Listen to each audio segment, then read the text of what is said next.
નમસ્તે વિદ્યાર્થીની બહેનો. ધોરણ 11 આંકડાશાસ્ત્રમાં માહિતીનું એકત્રીકરણમાં આપણે પ્રત્યક્ષ રીતે, પરોક્ષ રીતે, પ્રશ્નાવલીની રીતે પ્રાથમિક માહિતી એકત્રિત કરેલી. ત્યારબાદ ગૌણ માહિતી ક્યાંથી મળે છે તે આપણે જોયેલું. તે બે રીતે મેળવી શકાય છે. ગૌણ માહિતી ના પ્રાપ્તિ સ્થાનો છે, પ્રકાશિત પ્રાપ્તિ સ્થાનો અને બિન પ્રકાશિત પ્રાપ્તિ સ્થાનો. તે આપણે અલગ અલગ મુદ્દા ચર્ચામાં લીધેલા હતા. ત્યાર પછીનો ટોપિક છે ગૌણ માહિતીનો ઉપયોગ દરમિયાન રાખવી જોઈતી સાવચેતીઓ. ગૌણ માહિતીના ઉપયોગ દરમિયાન રાખવી જોઈતી સાવચેતીઓ. શા માટે આ સાવચેતી જરૂર છે? કેમ કે ગૌણ માહિતી છે તે આપણે અન્ય સંસ્થાએ એકત્રિત કરેલ માહિતી છે. માટે જે પ્રકાશિત અથવા બિન પ્રકાશિત કોઈ પણ સંસ્થા પાસેથી આપણે માહિતી આપણા હેતુ માટે ઉપયોગમાં લઈએ છીએ ત્યારે તે કેવી છે તે પહેલા સાવચેતી રાખવી જોઈએ. તો એના 6 પોઈન્ટ છે કે આ 6 મુદ્દા ધ્યાનમાં રાખીને ગૌણ માહિતીનો ઉપયોગ કરવો અનિવાર્ય બને છે. કારણ કે આવી માહિતી ખામીયુક્ત હોઈ શકે છે. કોઈ સંસ્થાએ તે માહિતી એકત્રિત કરેલી છે, આપણે તેના પર વિશ્વાસ રાખીને આપણા હેતુ માટે તેનો ઉપયોગ કરીએ તો આપણા અભ્યાસમાં ઘણી બધી જે જરૂરિયાત છે તે આપણે માહિતી મળે નહીં. કારણ કે જે કોઈ સંસ્થાએ, કોઈ ખાનગી સંસ્થા ખાસ કરીને આ માહિતી પ્રકાશિત કરે છે તો એ માહિતી ખામીયુક્ત હોઈ શકે, અપૂરતા નિદર્શ કદવાળી હોઈ શકે. કેમ કે જ્યારે કોઈ આપણે અભ્યાસ કરવો છે એના માટે આપણે જેટલા નિદર્શ એટલે કે જેટલા ક્ષેત્રમાંથી આપણે માહિતી એકત્રિત કરવી છે તે પૂરતા પ્રમાણમાં લીધેલા ના હોય તો તેના કારણે માહિતી જે છે તે સચોટ પરિણામ આપી શકે નહીં. અથવા તો તપાસના હેતુ સાથે બંધ બેસતી ન પણ આપણે જે માહિતી એકત્રિત કરેલી છે સંસ્થાએ અને કયા અભ્યાસ માટે એકત્રિત કરેલ છે તે સાથે મેળ ન આવતી હોય તો આ માહિતી ખામીયુક્ત પણ બની શકે છે. આવી અયોગ્ય ગૌણ માહિતી આંકડાકીય પૃથ્થકરણ માટે અને તેના પરથી જે આપણે તારણો મેળવવાના છે તેના માટે તેનું અર્થઘટન કરવા માટે ઉપયોગી બની શકતી નથી. માટે ગૌણ માહિતીના ઉપયોગ દરમિયાન નીચેની સાવચેતીઓ રાખવી ખાસ જરૂરી બને છે. તો પહેલી સાવચેતી કેવી રાખવી જોઈએ કે ગૌણ માહિતીનો ઉપયોગ કરતા પહેલા માહિતી કોણે મેળવેલી છે, કોણે મેળવી છે અને આ માહિતી ક્યાંથી મેળવી છે તે ખાસ આપણે અભ્યાસ કરવો જોઈએ. તેનું ખાસ ધ્યાન રાખવું જોઈએ. કોઈ સરકારી સંસ્થા દ્વારા મેળવેલી હોય તો એના પર આપણે વિશ્વાસ કરી શકીએ. અને આ ગૌણ માહિતી ક્યાંથી મેળવેલી છે, કઈ સંસ્થા પાસેથી આપણે લીધેલી છે તેને ધ્યાનમાં રાખીને તેનો આપણે ઉપયોગ કરવો જોઈએ. કારણ કે ખાનગી સંસ્થા દ્વારા મેળવેલી માહિતી ઓછી વિશ્વસનીય છે. કે ખાનગી સંસ્થા દ્વારા તૈયાર કરેલ અહેવાલમાંથી જો આપણે માહિતી એકત્રિત કરતા હોઈએ, ગૌણ માહિતી એકત્રિત કરતા હોઈએ તો તે કેવી બને છે? ઓછી વિશ્વસનીય બને છે. કારણ કે ખાનગી સંસ્થા પોતપોતાના પૂર્વગ્રહ અને વિચારસરણી અનુસાર માહિતી એકત્રિત કરતી હોય છે. ખાનગી સંસ્થા, જેમ કે કોઈ ખાનગી શાળા વિશે આપણે વિચાર કરીએ તો એ પોતાના પૂર્વગ્રહ અને પોતાના અભ્યાસ માટે માહિતી એકત્રિત કરે છે. તો ઘણી વખત એવું બને કે આપણે જે અભ્યાસ કરવો છે તે આ ખાનગી સંસ્થાનો અભ્યાસ અને આપણો અભ્યાસ બંને સમાન ના પણ બને. તો આપણે ડાયરેક્ટ આ ખાનગી સંસ્થાએ મેળવેલી માહિતી જ આપણે ઉપયોગમાં લઈએ તો આપણા અભ્યાસનો હેતુ જે છે તે એનું પરિણામ આપણે યોગ્ય મળતું નથી. બીજી સાવચેતી કે માહિતીનો હેતુ અને અભ્યાસના હેતુ સાથે સુસંગત હોવી જોઈએ. તો ગૌણ માહિતી મેળવવાનો આપણો જે હેતુ છે તેની સાથે અભ્યાસનો હેતુ પણ કેવો બનવો જોઈએ? સમાન, એટલે કે સુસંગત બનવો જોઈએ. જો આ સમાન તારણ ન મળતું હોય તો આવી માહિતી બિનઉપયોગી બની જાય છે. જો સમાન તારણ ના બેસતું હોય, ન મળતું હોય તો આ રીતે એકત્રિત કરેલ માહિતી કેવી બને છે? બિનઉપયોગી બની જાય છે. ત્રીજી સાવચેતી કેવી રાખશો બહેનો? કે એકત્રિત કરેલ માહિતી ખૂબ જ જૂની ન હોવી જોઈએ. આપણે જે માહિતી અભ્યાસ માટે લઈએ છીએ, કઈ માહિતી? તો કે ગૌણ માહિતી. આપણે જે અભ્યાસ માટે લઈએ છીએ, હવે જ્યાંથી આપણે લઈએ છીએ માહિતી, તે માહિતી કેવી ન હોવી જોઈએ? ખૂબ જ જૂની ન હોવી જોઈએ.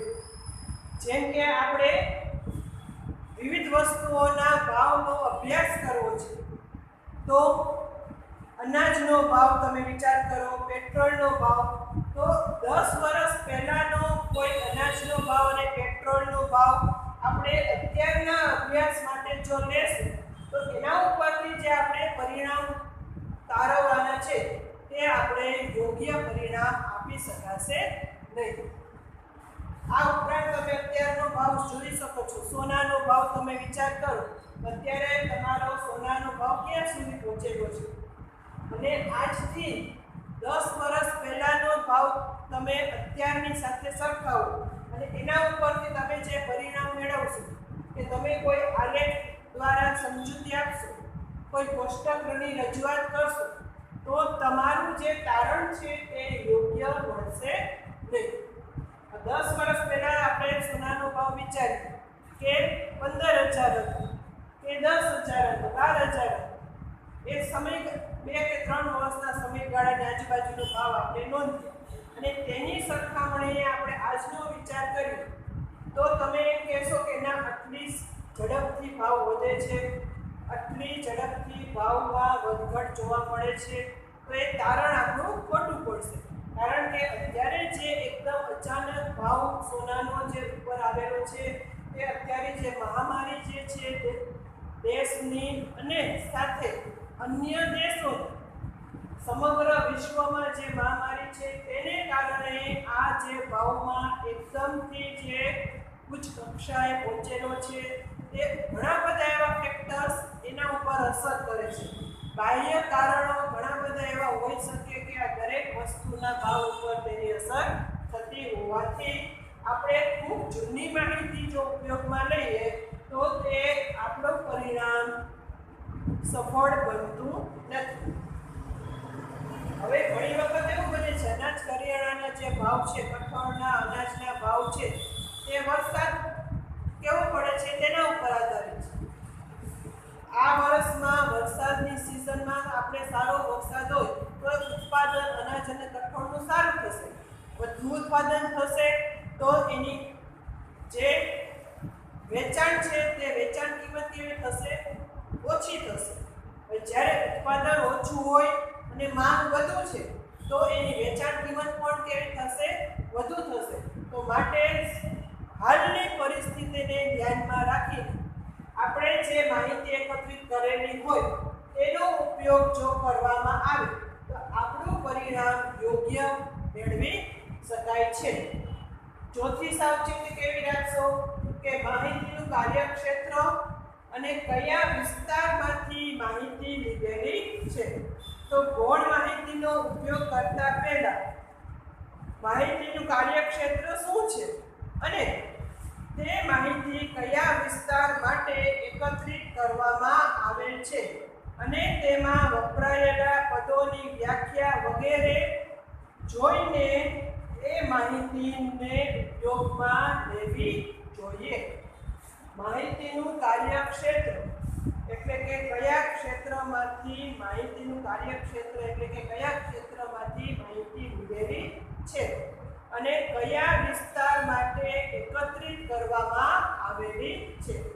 તો ઘણી વખત અલગ અલગ વિસ્તારો હોય, સ્લમ એરિયા હોય, પોઝ એરિયા આપણે જે કહીએ પૂછું એરિયા હોય, તો એરિયા પ્રમાણે વિસ્તાર પ્રમાણે માહિતી એકત્રિત કરેલ હોય અને તેના ઉપરથી આપણે જે તારણ કાઢીએ તો તે યોગ્ય બનશે. ઉદાહરણ તરીકે આપણે દરેક કુટુંબનું સ્તર જોવું છે કે તો જે ગરીબ કક્ષાનું કુટુંબ છે તેનું સ્તર, તેની આવક બધી છે એ પ્રમાણે આપણે નોંધ કરેલી હશે. જ્યારે ઉચ્ચ કક્ષાનું કુટુંબ છે તેની આવક, તેનો વ્યવહારિક સ્તર, કુટુંબનો સ્તર, રહેણી કહેણી એની એ રીતે તમને મળશે. તો આપણે ફક્ત નોંધ કરી દઈએ કે કુટુંબની આવક આટલી છે, આ રીતે તેનો વપરાશ આવકનો કુટુંબમાં આ રીતે અલગ અલગ વિભાગમાં વપરાશ થાય છે. હવે આ આપણે નોંધતા નથી કે કયા પ્રકારનું કુટુંબ છે, કયા વિસ્તારનું કુટુંબ છે અને આપણે એમનેમ સામાન્ય રીતે બધા સમૂહને સાથે એકત્રિત કરી દઈએ અને એના ઉપરથી આપણે જો તારણ કાઢવામાં આવે કે આપણું જે આ મોંઘવારી જે છે કેવી છે તો એ આપણે યોગ્ય મળશે નહીં. આ ઉપરાંત પાંચમો પોઈન્ટ છે સીધી આગણિત કરેલ માહિતીનો ઉપયોગ ના કરવો જોઈએ. તો આગણિત એટલે કે ગણતરી કરેલી જે ગાણિતિક તમારે ક્રિયાઓ કરવાની થાય છે, માહિતી એકઠી કરેલી હોય તેના ઉપર અને એનું જે જવાબ મળે છે તેનો આપણે સીધો ઉપયોગ ન કરવો જોઈએ અથવા તો ઉપયોગ કરવાનું ટાળવું જોઈએ. કારણ કે ઘણી વખત એવું બને છે કે આવી રીતે આગણિત કરેલી માહિતી ક્યારેક ખોટી રીતે ગણતરી કરેલી હોઈ શકે. તો ખોટી રીતે જો ગણતરી કરીને ઉપજાવેલ હોઈ શકે માહિતી કેવી હોઈ શકે? ખોટી રીતે ગણતરી કરીને ઉપજાવેલી હોય તો તેનો ઉપયોગ આપણે કરવો ના જોઈએ.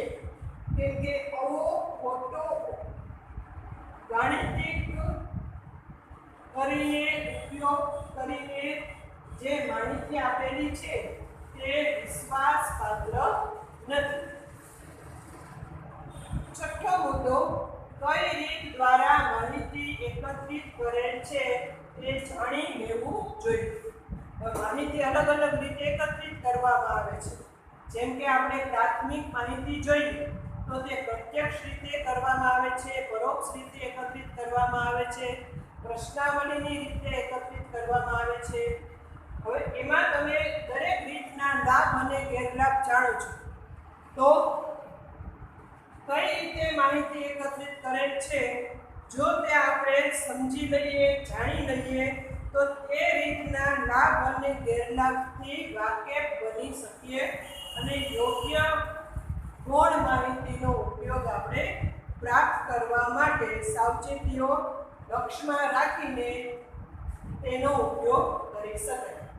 જેમ કે પ્રત્યક્ષ રીતે જો માહિતી એકત્રિત કરેલી હોય તો ત્યાં આપણે કીધેલું છે કે તે 100% વિશ્વસનીય છે.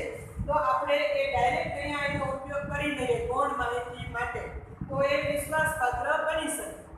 જ્યારે પરોક્ષ રીતે માહિતી એકત્રિત કરેલ છે, પરોક્ષ એટલે કે કોઈ આગળક દ્વારા માહિતી એકત્રિત કરવામાં આવે છે.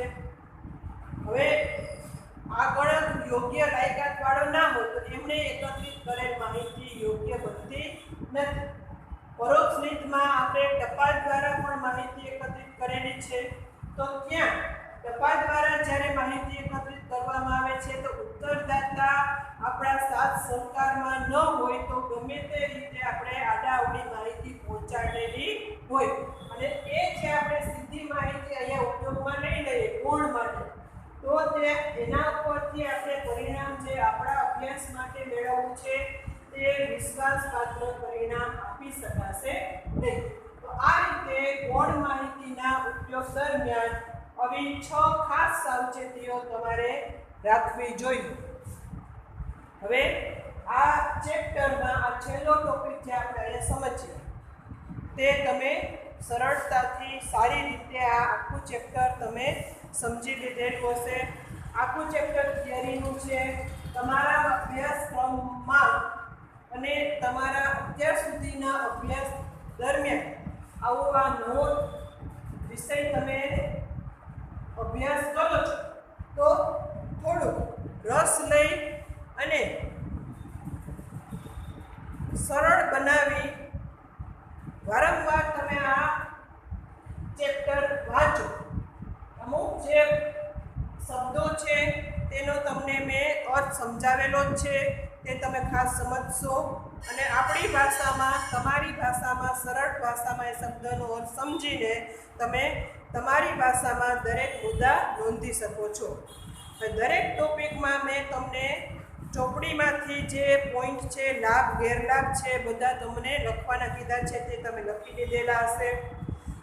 આ સાથે આ ગૌણ માહિતીના ઉપયોગ દરમિયાન રાખવી જોઈતી સાવચેતી આ પોઈન્ટ મુદ્દો પણ તમે પાઠ્યપુસ્તકમાં જે 6 મુદ્દા આપેલા છે તે તમે તમારી નોટબુકમાં નોંધી લેશો. ત્યારબાદ સ્વાધ્યાય લખવાનું થાય છે. હવે સ્વાધ્યાયમાં તમે ખાસ સમજી લો વિભાગ એ સ્વાધ્યાય 1માં વિભાગ એ તમે લખશો. વિભાગ બી ના પ્રશ્ન જવાબ જે એક વાક્યમાં છે તે તમારે લખવાના થાય છે. વિભાગ સી ના પ્રશ્ન જવાબ જે છે જવાબ લખો.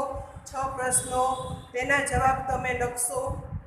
વિભાગ ડી ના પણ 8 પ્રશ્નો છે તેના 8 પ્રશ્નોના જવાબ તમે નોટબુકમાં લખશો. આ ઉપરાંત વિભાગ ઈ માંથી તો વિભાગ એ બી સી ડી આખા તમારે પ્રશ્નના જવાબ તમારે લખવાના છે અને વિભાગ ઈ માંથી પ્રશ્ન નંબર બધા નથી લખવાના.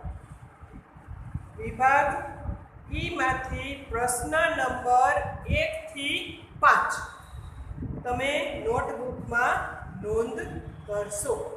વિભાગ ઈ માંથી ખાસ પ્રશ્ન નંબર ફક્ત કેટલા લખશો? 1 થી 5 પ્રશ્નના જવાબ લખશો. 6 થી 11 તમારે લખવાના નથી કારણ કે આપણે પાઠ સમજતા સાથે આપણે એ જે 6 થી 11 પ્રશ્નો છે તે આપણે લખી લીધેલા છે.